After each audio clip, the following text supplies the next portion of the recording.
चलिए तो शुरू करते हैं आज का सेशन। और हमारा आज का टॉपिक है सिनेरियो मैनेजर। सिनेरियो मैनेजर का यूज कैसे होगा? What is scenario manager? Scenario का मतलब पता है? सिनेरियो का मतलब होता है कि किसी प्रकार की अपनी एक राय बनाना, ठीक है। तो उसको मैनेज करने के लिए हमें यूज करना पड़ेगा सिनेरियो मैनेजर। फॉर एग्जांपल, जैसे कि हमने अपनी मार्केटिंग टीम के अंदर बिठाए कुछ लोग, मार्केटिंग टीम में बिठाया और उनसे हमने पूछा भाई पास्ट एक्सपीरियंस जो भी आपका रहा है उसके हिसाब से आप अपना बताइए कि आगे के लिए आपकी क्या प्लानिंग है। तो हम यहाँ पे क्या कर रहे हैं,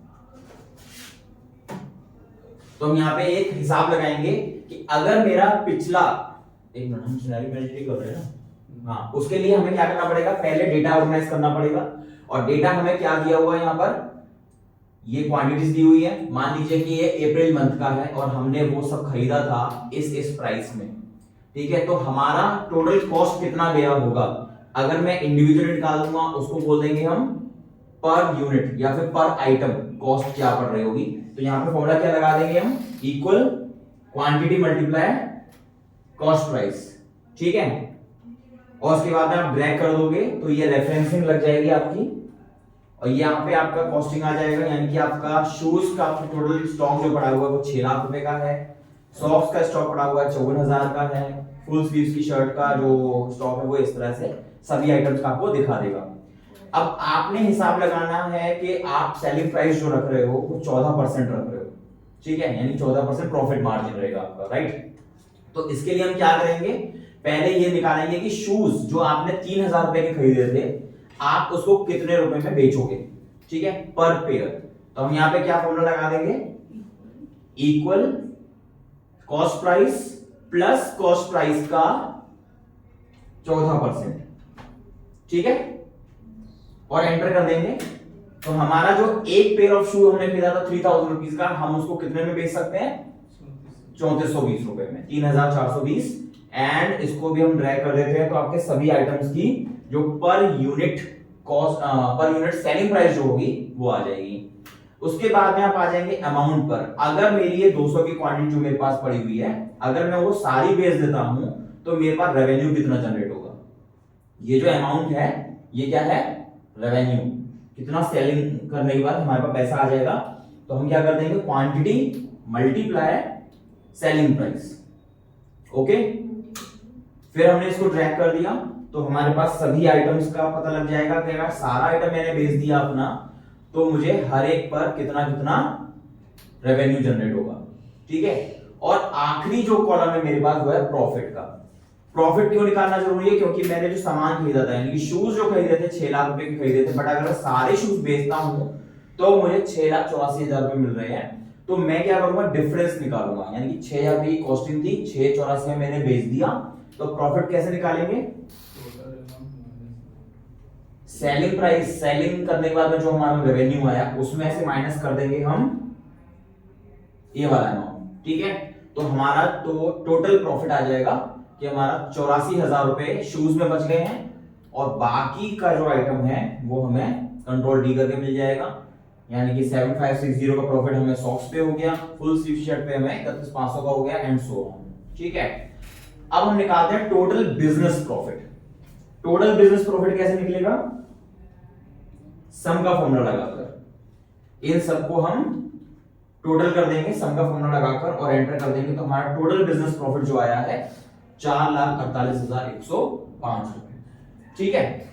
इसके बाद में अब आप क्या करेंगे, आप यहां पर रुकेंगे, मतलब आपको अब ये इफेक्ट देखना है कि अगर मान लीजिए अप्रैल मंथ में मैंने इतनी इतनी क्वांटिटीज बेची, कॉस्ट प्राइस आपके हाथ में नहीं है, ठीक है, क्योंकि आप सप्लायर नहीं हो, जो भी सप्लायर रेट देगा आपको वो खरीदना पड़ेगा।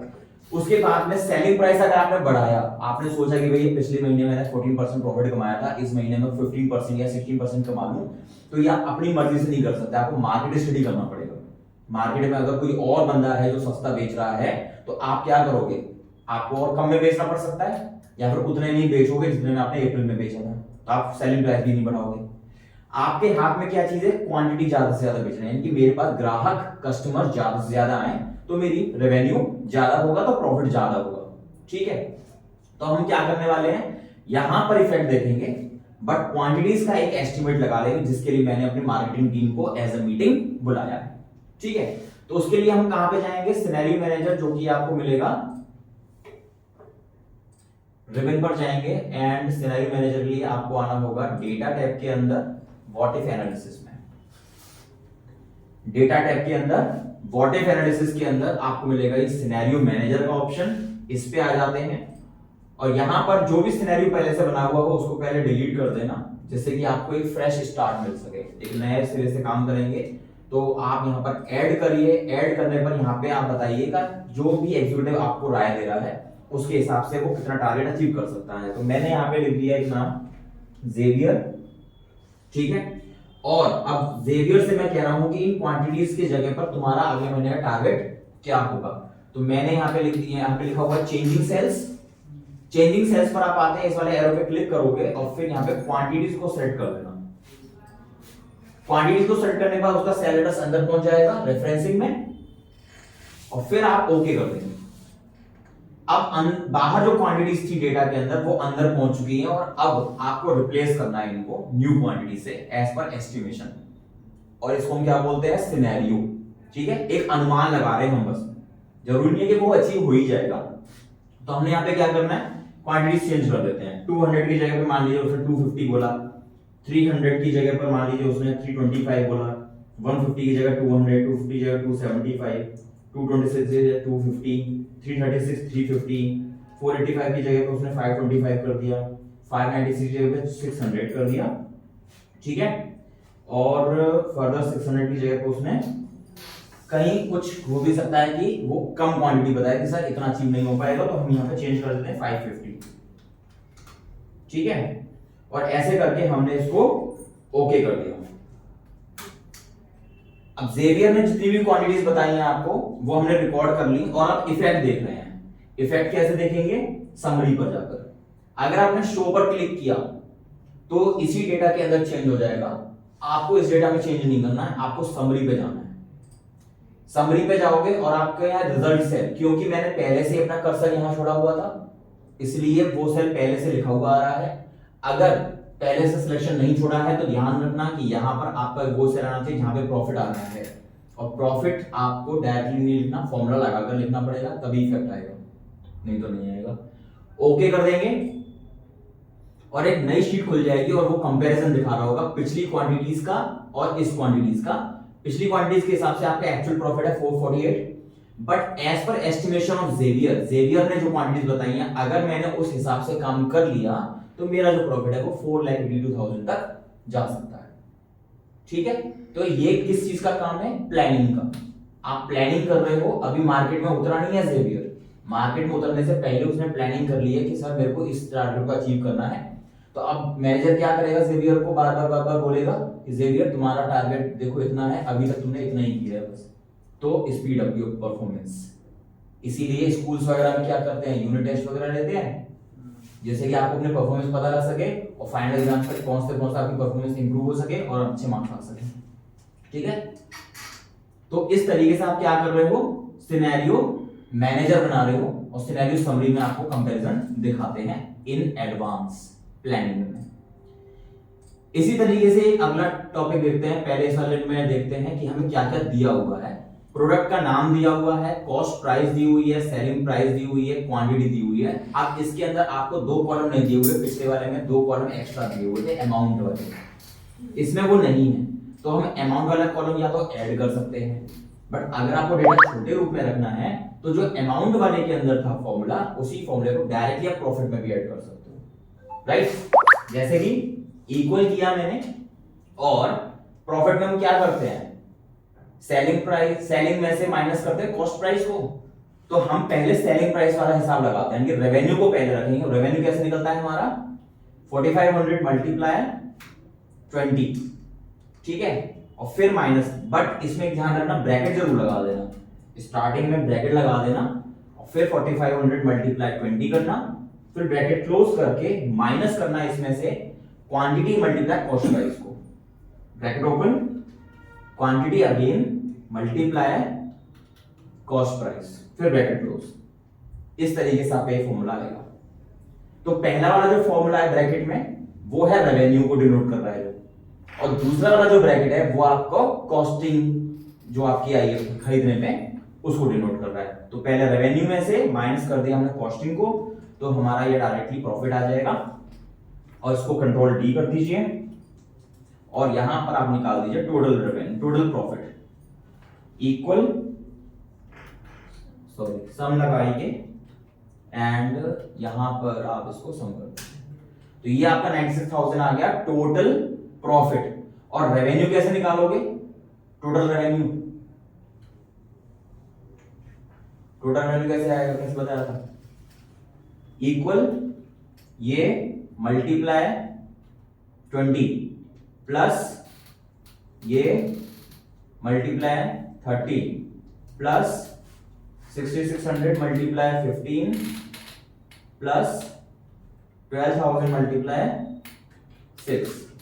ठीक है, इससे आपका आ जाएगा टोटल रेवेन्यू। सेम इसी तरह से जब आप निकालोगे कॉस्ट प्राइस को, तो आप उसको भी यूज कर सकते हो प्रॉफिट निकालने के लिए, revenue minus total revenue minus total cost, तो भी आपको प्रॉफिट आ जाएगा। कोई प्रॉब्लम किसी को?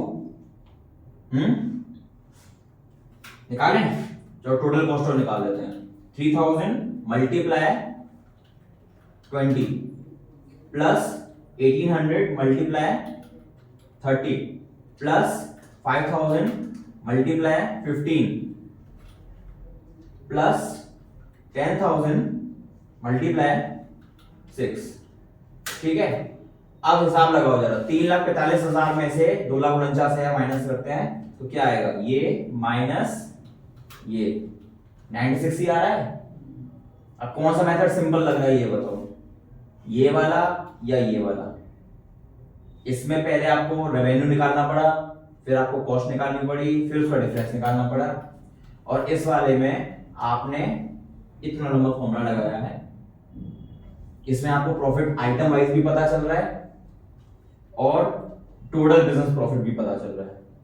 तो डेटा स्ट्रक्चरिंग आपके ऊपर है कि आप किस तरह से डेटा बनाते हो। हमें तो मेन चीज पे जाना है 96,000 पर।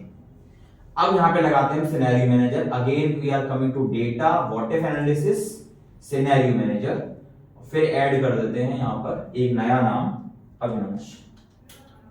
ठीक है, अविनाश। और कौन कौन से सेल्स चेंज करने हैं यहां पर हमको?